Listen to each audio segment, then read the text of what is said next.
Hello friends, आपका स्वागत है हमारे चैनल पर। मेरा नाम है ध्रुव और आप लोग देख रहे हैं द लर्नर्स कम्युनिटी। आज की वीडियो में हम बात करेंगे फर्स्ट सेमेस्टर के हिस्ट्री का एक सब्जेक्ट जिसका नाम है एंशिएंट सोसाइटीज, और ये आपके सब्जेक्ट का यूनिक पेपर कोड है। आज की वीडियो में हम इस सब्जेक्ट के लिए मोस्ट इंपॉर्टेंट क्वेश्चंस लेकर आए हैं, जिन क्वेश्चंस के आपके एग्जाम में आने के चांसेस 99% है। ठीक है, इस लिस्ट में से आपके क्वेश्चन रिपीट होंगे ही होंगे, क्योंकि ये जो क्वेश्चन पेपर या फिर हम कहें ये प्रीवियस 3 साल के हमारे पास क्वेश्चन पेपर है, जिनको हमने एनालाइज करके उन क्वेश्चंस को निकाला है जो कि हर साल रिपीट होते हैं। ठीक है, या फिर उन टॉपिक्स को जो कि आपके इस एग्जाम में आएंगे ही आएंगे। तो इस वीडियो को एक बार कंप्लीट देखिएगा, ज्यादा हम लंबी वीडियो को रखेंगे नहीं, हम आपको क्वेश्चंस बताते हुए चलेंगे जिनसे आपको सिर्फ उन क्वेश्चंस को प्रिपरेशन करना है सही से, और आप लोग इजीली उनसे रिलेटेड जितने भी क्वेश्चन बनेंगे आप उनके आंसर लिख पाएंगे। ठीक है, यहाँ पे क्या है कि अगर आपने कोई एक टॉपिक को अच्छे से पढ़ लिया है तो आप उस टॉपिक से रिलेटेड जितने भी क्वेश्चन बनेंगे आप लोग आंसर कर पाएंगे। तो यही इस पीडीएफ का काम है कि आपको ऐसे टॉपिक्स, ऐसे क्वेश्चन बताना जिनको आपको प्रिपेयर करना है। तो चलिए वीडियो को शुरू करते हैं। और अगर अभी तक आपने हमारा चैनल सब्सक्राइब नहीं किया, आप लोग न्यू स्टूडेंट हैं, फर्स्ट टाइम हमारे चैनल पर आए हैं, विजिट करा है, तो प्लीज चैनल को जरूर सब्सक्राइब करिए। आप लोगों की ग्रेजुएशन कंप्लीट होने तक हम लोग इस चैनल पर आप लोगों के लिए इंपॉर्टेंट हर साल और हर एग्जामिनेशन के दौरान वीडियोस लाते रहेंगे। बात करें इस सब्जेक्ट की, तो सब्जेक्ट का नाम है एंशिएंट सोसाइटी। ठीक है, प्राचीन समाज आपके सब्जेक्ट का नाम है। ये आपका most repeated questions and from last 3 question paper के बारे में बात करते हैं। तो पहला जो आपका सेक्शन बनता है वो बनता है सेक्शन ए। उसके अंतर्गत आप देख सकते हैं रिपीटेड क्वेश्चन देखने को मिलेंगे जिनके एग्जाम में आने की प्रोबेबिलिटी बहुत ज्यादा है। रिपीटेड क्वेश्चन में सबसे पहला आपका जो टॉपिक है, हमने हिंदी इंग्लिश दोनों में लिखा है, तो आप लोग इजिली हिंदी और इंग्लिश दोनों मीडियम के जो स्टूडेंट है वो अच्छे से समझ सकते हैं। पहला है role of metal technology in social and economic changes. ठीक है, सामाजिक और आर्थिक परिवर्तन में जो धातु के प्रौद्योगिकी की क्या भूमिका रही है, ये आपका पहला क्वेश्चन बनता है। ये क्वेश्चन है, ये क्वेश्चन 2 बार आपका रिपीट हो चुका है। ठीक है, एक बार इस वाले पेपर में जिसका नंबर है 982, और एक बार इस वाले में 2593 में। ठीक है, क्वेश्चन नंबर 1 पे ही आपका पूछा गया था। अब देखते हैं क्वेश्चन क्या आता है आपसे। प्रौद्योगिकी परिवर्तन से आप क्या समझते हैं? दीर्घकालिक, सामाजिक और आर्थिक परिवर्तनों के लिए धातु प्रौद्योगिकी की भूमिका की चर्चा कीजिए। What do you understand by technologies? Technologies से आपका क्या मतलब है? और discuss the role of metal technology in leading to long term social and economic changes.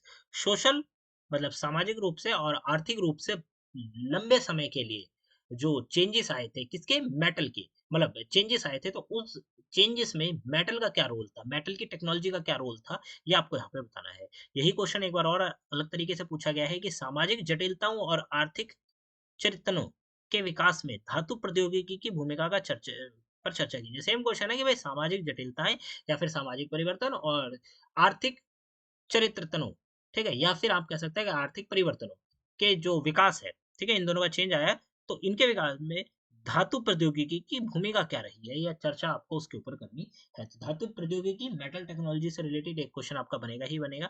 आगे बढ़ते हैं। ये आप यहाँ पे ना आप थोड़ा सा देख सकते हैं, ये हमने एक्सप्लेनेशन भी दिया, तो आप इसको भी पढ़ सकते हैं, इजी रहेगा आप लोगों के लिए पढ़कर समझना।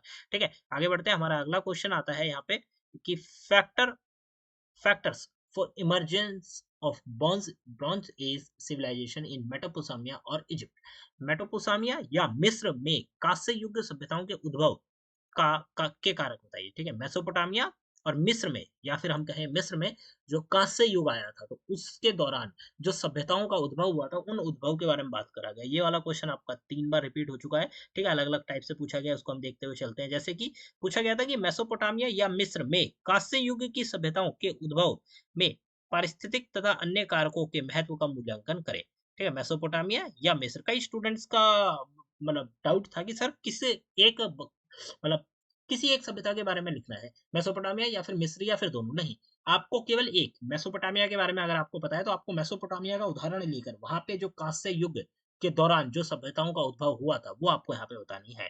ठीक है, और अगर आपको मिस्र के बारे में डिटेल है तो आप मिस्र के बारे में बता सकते हैं कि भाई कांस्य युग के दौरान जो सभ्यताएं भाई वो उद्भव में आई थी, उनके पारिस्थितिक परिस्थितियां किस प्रकार की थी, और जो अन्य कारक कौन कौन से थे, वो दोनों चीजें आपको यहाँ पे बतानी है। अगला को यही क्वेश्चन आगे पूछा गया है। मिस्र मतलब मेसोपोटामिया या मिस्र की सभ्यताओं की उत्पत्ति और विकास में पर्यावरणीय और अन्य कारकों का विश्लेषण करिए। मेसोपोटामिया या फिर मिस्र की जो सभ्यता है, ठीक है, इसकी उत्पत्ति और उसके विकास, मतलब उत्पत्ति मतलब ओरिजिन, मतलब किस प्रकार से शुरू हुआ बसावट, और उसके बाद उसका विकास मतलब डेवलपमेंट, इन दोनों चीजों में पर्यावरणीय मतलब इन्वायरमेंट और जो अन्य कारण है वो कौन कौन से हैं, उन कारणों के बारे में आपको यहाँ पे बात करनी। अगला क्वेश्चन आता है आपका कांस्य युगीन सभ्यताओं जैसे कि मेसोपोटामिया या फिर मिस्र के उदय के विभिन्न कारकों का परीक्षण कीजिए। ठीक है, कांस्य युग की सभ्यताएं हैं मेसोपोटामिया और जो मिस्र है वो कांस्य युग के दौरान की सभ्यताएं हैं। तो इन सभ्यताओं के उदय के जो विभिन्न या अलग अलग कारण थे वो कारणों के ऊपर आपको यहाँ पे बात करनी है। ठीक है, तो ये क्वेश्चन भी इंपॉर्टेंट है। मेसोपोटामिया या मिस्र का उदाहरण लेकर आप लोगों से कांस्य युग की सभ्यता के बारे में क्लियरली पूछा जा सकता है, तो आपको इसको समझ के जाना है। आगे बढ़ते हैं, इसके बारे में थोड़ा सा आप यहाँ पे देख सकते हैं, हमने डिटेल में भी दिया है कि नदियों से बाढ़ नियंत्रण और सिंचाई जनसंख्या वृद्धि प्रौद्योगिकी पर जोर दे, शहरों की और टाइग्रेस यूफ्रेटिस बाढ़ बनाम नील के पूर्वमध्य, ये सारी चीजें आप पढ़ सकते हैं। ठीक है, आगे बढ़ते हैं। अगला आपका जो क्वेश्चन आता है, ये टॉपिक आता है, वो आता है मेसोपोटामिया या मिस्र में अर्थव्यवस्था, व्यापार और राज्य गठन। ठीक है, मेसोपोटामिया या मिस्र में जो अर्थव्यवस्था किस प्रकार की थी, वहां पे व्यापार की व्यवस्था किस प्रकार की थी, और राज्य की जो शासन व्यवस्था या गठन था वो किस प्रकार का था, तो उसके बारे में बात करते हैं। ये क्वेश्चन आपका 2 बार रिपीट हो चुका है। मेसोपोटामिया अथवा मिस्र सभ्यताओं की अर्थव्यवस्था तथा व्यापार के ऊपर चर्चा कीजिए। मेसोपोटामिया या मिस्र की कांस्य युगीन सभ्यताओं के संदर्भ में अर्थव्यवस्था, राज्य गठन तथा समाज की जो प्रकृति थी, उन चीजों के ऊपर आपको बात करनी है। ठीक है, तो आपको क्या करना है, मेसोपोटामिया और जो मिस्र है इनके बारे में बेसिक जानकारी पता होनी चाहिए कि वहां पर सामाजिक व्यवस्था किस प्रकार की थी, अर्थव्यवस्था किस प्रकार की थी, व्यापार व्यवस्था किस प्रकार की थी, और शासन गठन जो था वो किस प्रकार का था। बस इतना अगर आप लोग पता करके जाते हैं, आप लोग इजिली इस टॉपिक से रिलेटेड कोई भी आंसर को डेवलप कर पाएंगे, लिख पाएंगे, बना पाएंगे। ठीक है, ये हो जाता है। ये वाला क्वेश्चन आपका 2 बार रिपीट हो चुका है। आगे बढ़ते हैं, अधिशेष कृषि, मतलब ये आपके इसी क्वेश्चन के बारे में थोड़ा सा लिखा हुआ है। ठीक है, आगे बढ़ते हैं। अगला आपका जो क्वेश्चन आता है वो आता है हड़प्पा या चीन सभ्यता की सामाजिक, धार्मिक और सांस्कृतिक पहलू के बारे में। हड़प्पा या चीन की जो सभ्यताएं हैं, ठीक है, उसमें सामाजिक, धार्मिक और सांस्कृतिक जो पहलू हैं उनके बारे में। ये क्वेश्चन आपका 2 बार रिपीट हो चुका है। देखते हैं किस प्रकार से। निम्नलिखित कांस्य युगीन सभ्यताओं में से किसी एक के सामाजिक, धार्मिक और सांस्कृतिक पहलुओं पर एक निबंध लिखें, हड़प्पा या फिर चीन। ठीक है, अब इस तरह से क्वेश्चन आ सकता है आपसे कि भाई दो सब पॉइंट दे दिए जाएंगे, किसी निम्नलिखित में से किसी एक के ऊपर आपको क्या लिखना है, वहां की सामाजिक व्यवस्था किस प्रकार की थी, धार्मिक व्यवस्था किस प्रकार की थी, और सांस्कृतिक व्यवस्था किस प्रकार की थी। ये तीनों में से मतलब 3 चीजें आपको किसी भी हड़प्पा के बारे में, उस सभ्यता के बारे में लिखनी है। जैसे कि अगर आपको हड़प्पा सभ्यता के बारे में अच्छे से जानकारी है, तो आप वहां की बता सकते हैं कि भाई वहां की सामाजिक व्यवस्था किस प्रकार की थी, धार्मिक व्यवस्था किस प्रकार की थी, किस प्रकार का धर्म अपनाया गया वहाँ पे। ठीक है, किस प्रकार से लोग जो ईश्वर है उससे जुड़ा करते हैं, तो वो सारी चीजें आप बता सकते हैं। वहीं आगे बढ़े तो सांस्कृतिक पहलू भी आपको इसी में बताने होंगे। और अगर आपको चीन की व्यवस्था के बारे में पता था, चीन की जो सभ्यता है उसके बारे में जानकारी है, तो आप उसके बारे में लिख सकते हैं। ठीक है, फिर ये क्वेश्चन एक बार और रिपीट होता है कि कांस्य युगीन सभ्यताओं जिसमें हड़प्पा और चीन आती हैं के समाज और धर्म का वर्णन कीजिए। ठीक है, कांस्य युग में आप देखेंगे ऊपर वाले क्वेश्चंस में, कांस्य युग में आपको पढ़ने को मिलता है वहां पे मेसोपोटामिया और मिस्र। फिर आप नीचे आते हैं तो यहाँ पे हड़प्पा और चीन के बारे में पढ़ने को मिलता है, तो यहाँ पे भी कांस्य युगीन सभ्यताएं हैं ये। ठीक है, आगे बढ़ते हैं। ये वाला क्वेश्चन 2 बार रिपीट हो चुका है। फिर बढ़ते हैं अगले क्वेश्चन की तरफ जो कि रिपीट हुआ था आपका, वो है मिनोअन और माइसिन सभ्यताओं के विकास और उसके कारक। विकास कैसे हुआ था, उसके कारण क्या थे वो। तो पहला क्वेश्चन आपका यहाँ पे बनता है, मिनोअन अथवा माइसिन सभ्यता के सामाजिक, आर्थिक और सांस्कृतिक विकास के ऊपर चर्चा कीजिए। ठीक है, मिनोअन और माइसिन सभ्यता में कांस्य युग के उदय के कारण का वर्णन कीजिए। एक बार और आता है, मिनोअन और माइसिन सभ्यता के राजनीतिक, आर्थिक विकास पर चर्चा कीजिए। आपको ये क्या पढ़ना है, मिनोअन और माइसिन की जो राजनीतिक व्यवस्था थी वो, आर्थिक व्यवस्था थी वो, ठीक है, उदय किस प्रकार से हुआ था, उससे रिलेटेड क्या क्या कारण थे वो, सामाजिक, आर्थिक और सांस्कृतिक विकास से रिलेटेड पॉइंट आपको याद करने हैं। आप लोग इजिली इस टॉपिक से रिलेटेड यही क्वेश्चन बनते हैं, इस टॉपिक से रिलेटेड, तो आप इनका आंसर जो है लिख पाएंगे। अगर आपको इनके आंसर चाहिए तो कमेंट करिएगा, हम लोग इनके आंसर भी आपको एग्जाम से पहले प्रोवाइड करवा देंगे। ठीक है, आगे देखते हैं। यहाँ पे आपका थोड़ा सा टॉपिक के बारे में डिस्क्रिप्शन दे दिया जाता है, ठीक है, डिटेल। फिर आगे बढ़ते हैं रिपीटेड क्वेश्चन की तरफ, तो आता है हड़प्पा या चीन सभ्यताओं में शिल्प उत्पादन, अर्थव्यवस्था और व्यापार के बारे में बात। ठीक है, क्वेश्चन 2 बार रिपीट है, हड़प्पा या चीन सभ्यताओं के अर्थव्यवस्था तथा व्यापार के पैटर्न का मूल्यांकन कीजिए। वहां की अर्थव्यवस्था किस प्रकार की थी, वहां का व्यापार की व्यवस्था किस प्रकार की थी, उसका जो पैटर्न था उसके बारे में आपको यहाँ पे बात करनी है। ठीक है, ये होता है। फिर एक बार और रिपीट होता है, हड़प्पा और चीनी सभ्यताओं में शिल्प उत्पादन एवं व्यापार पर महत्व प्रकाश डालिए।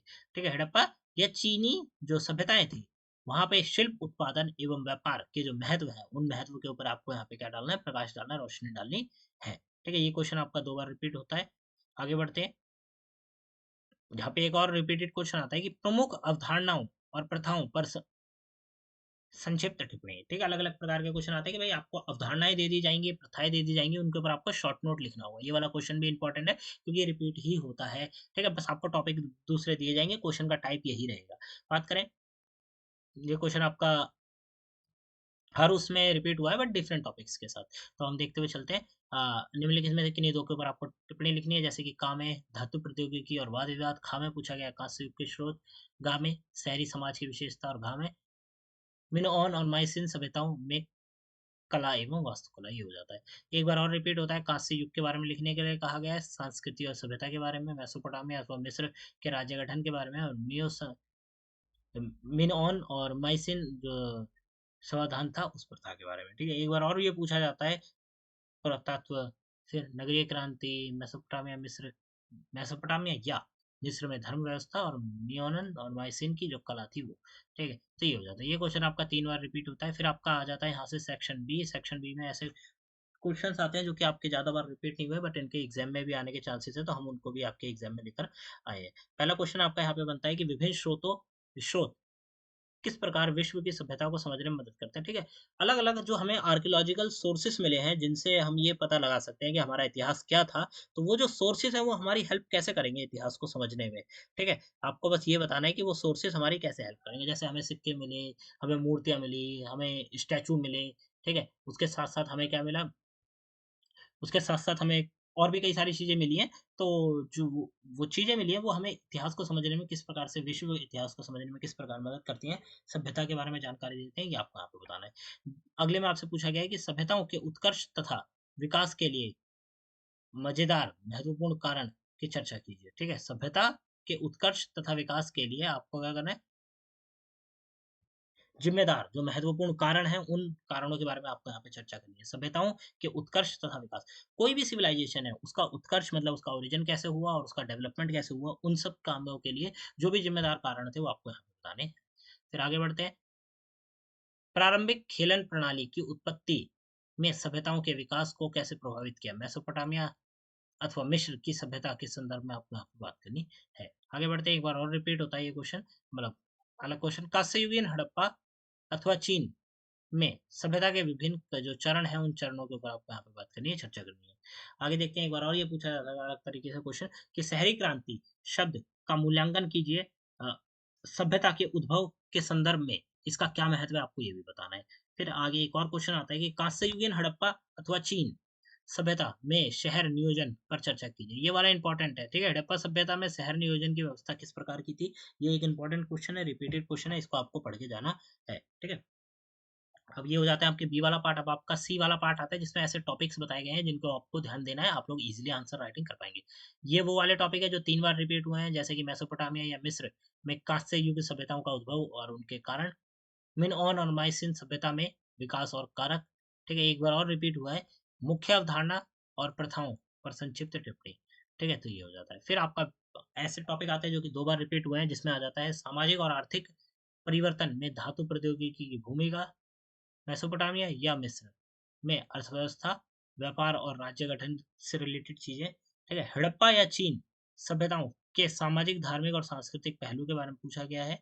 फिर एक बार और आता है, हड़प्पा या चीन सभ्यता में शिल्प उत्पादन, आर्थिक और व्यापार, ये सारी चीजें, ठीक है। हड़प्पा सभ्यता में जो शिल्प उत्पादन था, वहाँ की अर्थव्यवस्था थी और वहाँ का जो व्यापार था, उन सब के बारे में आपको यहाँ पर बात करनी है। तो ये हो जाता है। फिर ऐसे टॉपिक आ जाता है जो कि मीडियम है, जैसे कि सभ्यताओं को समझने के स्रोत, प्रारंभिक लेखन प्रणाली का प्रभाव, शहरी क्रांति अवधारणा, हड़प्पा या चीन जो सॉन्ग है, ठीक है। चीन में विकास के चरण क्या कहते हैं, हड़प्पा या चीन में शहर नियोजन, और सभ्यताओं के उत्कर्ष और विकास के लिए सामान्य सामान्य कारक, ये सारी चीज आपको यहाँ पे बतानी है, ठीक है। तो हमने तीनों section A B C cover किया। ए वाले में मोस्ट इंपॉर्टेंट क्वेश्चन जो कि आपके एग्जाम में रिपीट होंगे ही होंगे, बी में ऐसे क्वेश्चन जिनकी कम आए हैं बट रिपीट होने के चांसेस है, और सी में आपका हर एक इंपॉर्टेंट टॉपिक जिसके ऊपर आपको ध्यान देना और आप लोग इजिली अच्छे नंबर लेकर आ सकते हैं। ये हो जाता है। आप लोग हमारे साथ टेलीग्राम और इंस्टाग्राम पे जुड़ सकते हैं, लिंक आपको डिस्क्रिप्शन बॉक्स में मिल जाएगी। साथ के साथ आप लोग हमारे इस सब्जेक्ट के नोट्स, एंशिएंट सोसाइटी के नोट्स भी चेकआउट कर सकते हैं, लिंक आपको डिस्क्रिप्शन बॉक्स में मिल जाएगी। जाइए लिंक से डायरेक्टली नोट्स को एक्सेस करिए और अपनी जो एग्जामिनेशन प्रिपरेशन है उसे करिए। साथ के साथ आपको उसमें कंप्लीट क्वेश्चन पेपर भी देखने को मिलता है जो कि आपकी हेल्प करेगा सब्जेक्ट को समझने में, ठीक है। और बाकी सारी चीज़ों को समझने में। तो यहाँ पे आप हमारे साथ जुड़ सकते हैं। मिलते हैं अगली वीडियो में। Thanks for visiting on my channel guys.